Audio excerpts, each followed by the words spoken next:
it's never free, no matter how free you think it is. Cloud9 stumble at the last minute.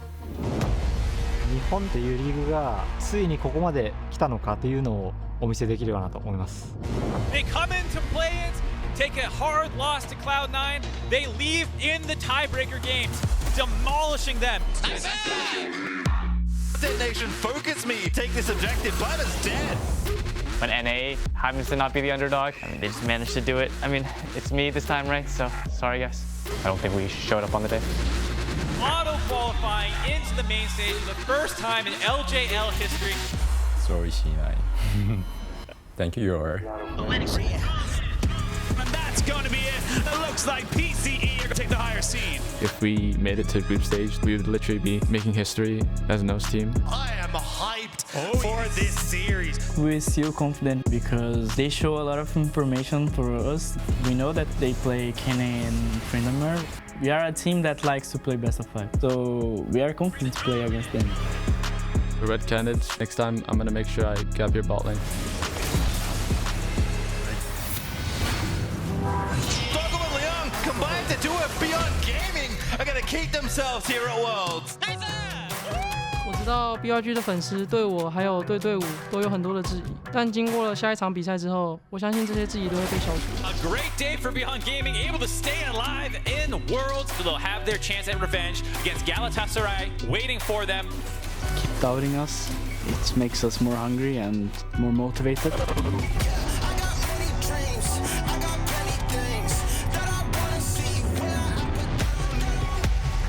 Every player dreams of doing something historic at World.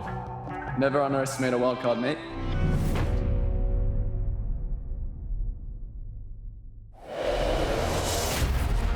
It all leads to this.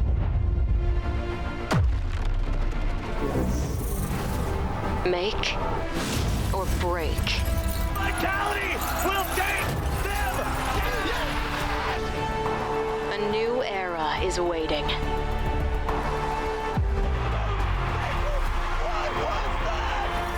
Make it yours. Hello everyone, and welcome back to Worlds 2021, taking place in the beautiful Reykjavik, Iceland. After a round robin that made history and broke hearts, LNG Esports and Detonation Focus Me have moved on to the group stage. But as we see Beyond Gaming and Galatasaray arrive at the arena, the journey is not over. For all of our teams here at Worlds, the battle for glory has only just begun. I am Dash, happy to be joined by Emily and Dagda. We'll also be seeing Raz a little later in the day, but we'll deal with him when he gets here. For now, though, I'm so happy to be joined by the two of you to break down the happenings of the day, get into our first best of fives of Worlds. That's the big story of the day. And while yesterday we did have to bid goodbye to both Infinity Esports and Unicorns of Love, it was a day of statement performances and historic achievements, starting with Detonation Focus Me. And I'm so happy for them. I mean, we talked about this before Worlds even began. This was the team. If the LJL was going to do it, it was going to be this team, the LJL Exodia, as people were saying. And they're like, just watching them being able to make it and being a part of that, it was amazing to watch. And you know, they did it. We talked about how they were one of the most consistent teams in both of their wins and their losses. So it's cool to see that consistency and that coordination pay off. Also, just with this being such a long time coming for the LGL, right? You've seen so many times Detonation Focus Me make it to the international stage, not really get into their groove, but now we finally get to see it. Arya being rewarded, the whole team stepping up. It's phenomenal to see that Detonation Focus Me are that first LGL team to go into groups. Yeah, I just love seeing the smiles on the faces. If you're a Reddit user, you would have seen the LGL casters popping off as well on the call.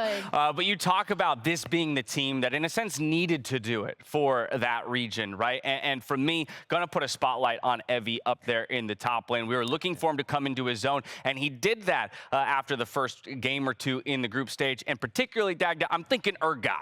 Yeah, it was nuts. It was so cool to see. I love that we're getting DFM coming in and playing their style, saying, screw the meta, we got our own style. And my God, the flash prediction on that Urgot was a thing of beauty. I was genuinely worried for him in this game because, like, oh, you're up against the Jace, not the greatest of matchups. And then we actually got him going, no, I'm just going to dip down to the bottom lane, come out with a double kill, and then just take over from there. It's the way you want to see it done when it comes to these emerging or minor regions. Play your own style, get it done in very much that fashion. region. So straight into the group stage for Detonation Focus Me. They got some time to rest and recharge before they step back onto the stage and look to make history yet again for that region. And while maybe less historic or not so historic at all, LNG, no surprise, 4-0 through Group A. Boom, there you go. Put a bit of respect on it, all right? How dare you? I got to watch LGD last year. I'm like, this is a welcome performance from LNG, right? Like they got out of groups as expected. I'm very happy for them. I want to recognize your trepidation around LPL squads and their propensity to maybe drop a game. But let's be honest, coming from that region, there automatically is expectation for any LPL team. Yeah, 100%. But definitely we were kind of a bit nervous about it because we've seen LNG looking phenomenal, like we saw in playoffs, having that miracle run, but also looking pretty scrappy when we look back at the regular season. Yeah, exactly. Kind of like, oh, God.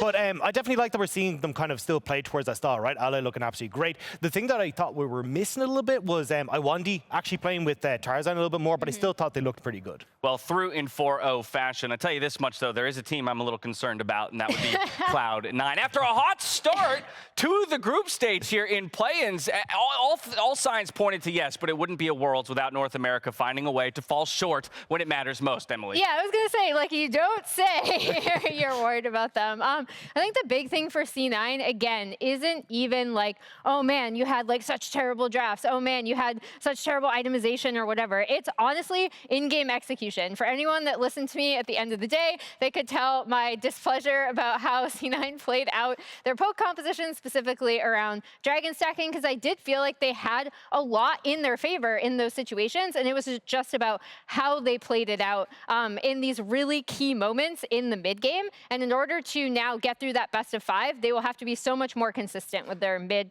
to late game execution. Yeah, I was really tilted watching that last fight where I was like, okay, yeah, they just need to poke, play it slow, and then you just get the Amumu just flying in, and I was like, I am so tilted. And then I listened to Emily on the desk after. I was like, I'm glad someone's with me, because that was not good. The sad mummy made even more sad here at Worlds 2021, not sporting the best of win rates. But we do have 2 best of 5s before us today, with Group B's Galatasaray and Beyond Gaming facing off in our first series. They'll be followed by Group A's Peace and Red Canids clashing in an encore of yesterday's showdown.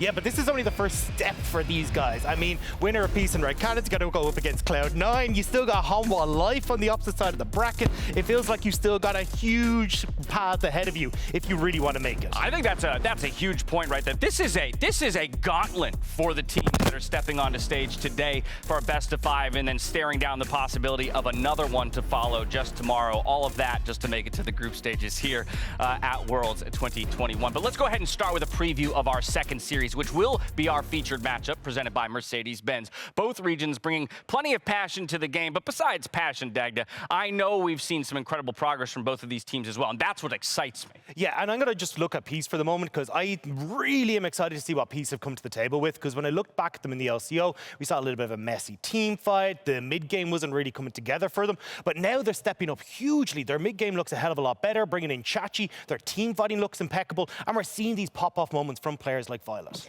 Yeah, and the player I really want to highlight is Bobbit, because he's been so consistent, not just for this team, but for the entire region for years. Like, oh, it's Bobbit taking another team to an international event. He sets up so well. Like, I can still see that Lily asleep in my mind. It was so sick. And so when we're looking at their coordination and any sort of stability that they've been able to have, we listened to Tally yesterday, and he thinks that they've improved already exponentially through their time here. I'm looking at Bobbit. I think it all starts with him. Like this guy coming back from the North American Academy League, he was like, well, I have my pick of the litter here. I can go wherever the hell I want to go. And he chose Peace because he knew he could get to the world stage. He could have the impact that he wants. And it's great to see that this team is coming together, because as you can see on the screen, like, the team fighting has been so good. Their coordination, how they outdress them, has been phenomenal. Made all that much more impressive to me by the fact that Vizichachi is such a recent addition. So normally when you see something like that, you know, a quick switch made at the beginning of an international tournament, you go, ooh, there's going to to be much more reliance on individual playmaking, maybe small skirmishes or the already existing synergies. But we've heard the team themselves talk about how much of a boon he's been to some of the mid to late game shot calling and strategy for the squad. You're going to contrast that against Red Canids, who I do feel relies a bit more on the individual playmaking, Emily. Yeah, so I think when we're talking about Red, we're still talking about their mid game, right? And for this team, it's all about, do they hit the timing windows that they need to hit? And do they have a strong game plan for executing their compositions? Because when they do look good, it is in setting up these skirmishes, right? It's getting Grevthar out of lane. It's playing around Guigo in the top side. But that doesn't necessarily always match what they end up drafting. And it also, like, yesterday, I did appreciate that they kept trying to find windows back in, right? And it was just like, maybe slightly adjust the timing, maybe pay a little bit more attention to map pressure and what's going on to cross map, because I did like them making plays. I didn't even mind the Baron call necessarily because they kind of had to do something. So that was good to see from them, but I think it's really, really all about timing and coordination and just paying a lot more attention to what is going on the map at all times. Yeah, but also just playing kind of to the strengths of their composition to a certain extent as well. Like when I looked at the game yesterday against Peace, we got the gangplank for Guigo in the top lane, and traditionally like, hey, we don't want to play towards that gangplank. Let's play elsewhere on the map, but still we'd see Grevthar go for one roam bot, but then continue to put the pressure top. I would have preferred to see them focus a little bit more on that bottom side of the map, but I think coming off of Emily's point as well, I was talking to Lyric, kind of my CB-Lol connection from his past years. He was saying that like one of the big things about this team was, hey, they're really good when it comes to the lanes, but it's about like later on in the mid game. That's why Grevthar was such a big impact for these guys. He gave them a little bit more patience and shot calling in that mid game. I will say, while sometimes it doesn't work out for them in the mid game, I do like to call out Emily about this. This is a team that's going to look for the winning play, even if it is the the 20% play. Yep. And it could possibly lose you the game as well. If it's your only way back, I want to see you take it, particularly here on the world stage, because your season's over if you don't get it done. But while we've got plenty on the line in our second series of the day, first, we've got the blazing face-off between Beyond Gaming and Galatasaray. This is an exciting one, Emily. Let's start on the side of Galatasaray. Yeah, so I think I'm looking at Mojito, Balulu, and Zergsting. This is the kind of playmaking trio for them. I think their best showing was when they had that really excellent dive topside, like when they came out and really, really attacked the top side of the map together. Their coordination when they were playmaking on day one was surprisingly good. And then the next day, we saw them struggle a lot more to make similar proactive plays from behind. So it seems like they know their timing windows a lot more if they're ahead, which kind of tracks to their TCL performance. But when they're behind, they struggle a little bit more. And so with Galatasaray going up against Beyond, I think Beyond leaves so many openings early that I really, really want to see them bring out some of that strong early game playmaking that I know they're capable And of. I think that's why we saw like C9 and DFM do really well against Galatasaray, because like, okay, if we can, get Balulu on things like the Silas that doesn't have priority in the mid lane, and Azir that doesn't really want to skirmish early, they're not going to play towards those early early game plays. And it means that then you're in a little bit of a worse situation for Galatasaray. They fall behind, they're not really sure what to do. And you saw both C9 and DFM put a lot of that attention bot, which just meant the whole team fell apart. Let's flip to the other side of the map here where we find Beyond Gaming. This was a team that was much talked about coming into play-ins. There was a lot of excitement and expectation for the squad, which perhaps they haven't lived up to quite yet. But I think the thing I want to narrow in on right now is the fact that they still seem very singularly focused on a strategy, and that is draft around, play around Doggo, which is great when you do get him to that point on Ezreal, right? Yeah, when you get him to that point on Ezreal, and he is lasered in, honing shots and onto people, and he can absolutely 1v5 a team fight. I think the reality is, Emily, you gotta get there, and that's been the struggle for them. Yeah, and you see the most ban the Lucian and the Aphelios because they just don't want to have Doggo on those champions. I loved the Draven pick for them yesterday. You could see how insanely comfortable he was, and I thought Liang played insanely well. Like, I joked around like he understood the assignment, but his Tahm Kench and his Devourers were so clutch in terms of executing these team fights. And I do think if I'm comparing these two teams, I think BYG's 5v5 team fighting is stronger and more well coordinated. But like I said, they leave a lot of openings early, and Husha has still not been performing up to what I expected from him when I looked at their run, especially in their PSG Talon series. Yeah, there just seems to be major communication issues between the jungle and those laners, right? We saw a lot of times Husha going for invades, not having the support of his lanes, and then would just be completely caught out. And I think as well, coming back to, I think, an issue that's plagued them even when they're over in the PCS, Maoan just not really moving from lane. Like, oftentimes he'll get these shoving lanes, not really do anything with the priority, and I think that really causes issues, especially when you're against a team like Galatasaray that like to play the map. You need Maoan to be able to keep up, not be, trudging along to it 3 seconds too late and the play's already done. Well, Emily, you mentioned the Draven, and I'm just going to tip my cap to a little conversation that we started off air earlier this morning. The idea of more teams maybe needing or should be wanting to play around strong bot lanes. Yeah. Is that something that you think could be the recipe for success today for Beyond? I mean, I think it definitely could, but again, like, it ties in the point that I made and the point that Dodger made, right? We're like, okay, when you're playing around a super strong lane, we've seen teams falter with the Lucian Nami. We've seen teams falter definitely with the MF Amumu. Yeah. Amumu is shaping up to be the 2019 Echo jungle of this year's play-ins.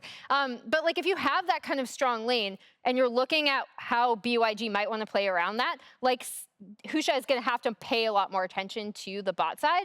And again, even in their run here, I didn't particularly think he had really strong coordination with his lanes. It was more about the fact that he seemed to know the matchups, and they mitigated pressure really well in terms of like their actual laning matchups. But they still weren't like going up against a team like PSG Talon, right, that always drafts super early. It's just about mitigating that pressure and then having a 5v5 or 1-3-1 setup in the mid to late. And that's where they really shone.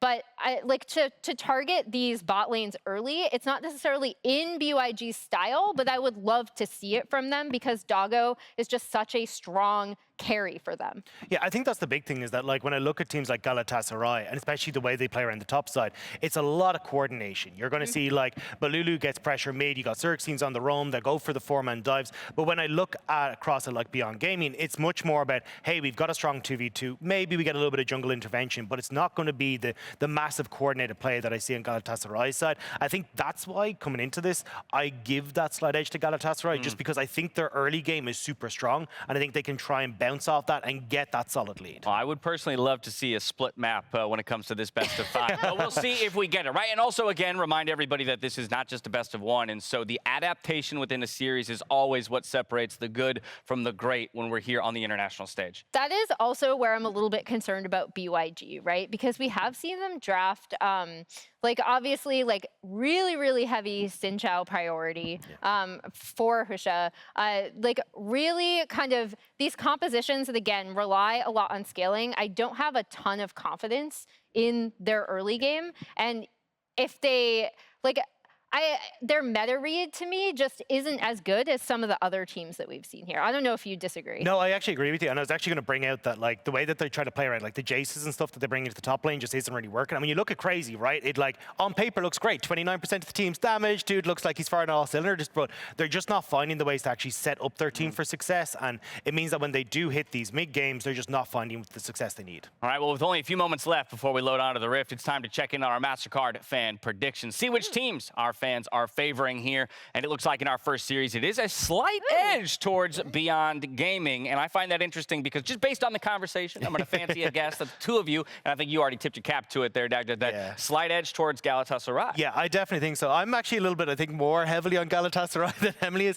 I'm kind of looking at a 3-0, 3-1. I think, like, look, I'm an LPL guy. I love the early game, man, and, like, I think Galatasaray is crazy strong, and I love that they have the ability to snowball that when they are ahead. I think that's going to be the thing that really will make or breaks this. I didn't want to go for it, but I accidentally did. You did it. You did it. And that's it. You won't see Dagger for the rest of the day. All right, Anyway. What about for you, Emily, in this one?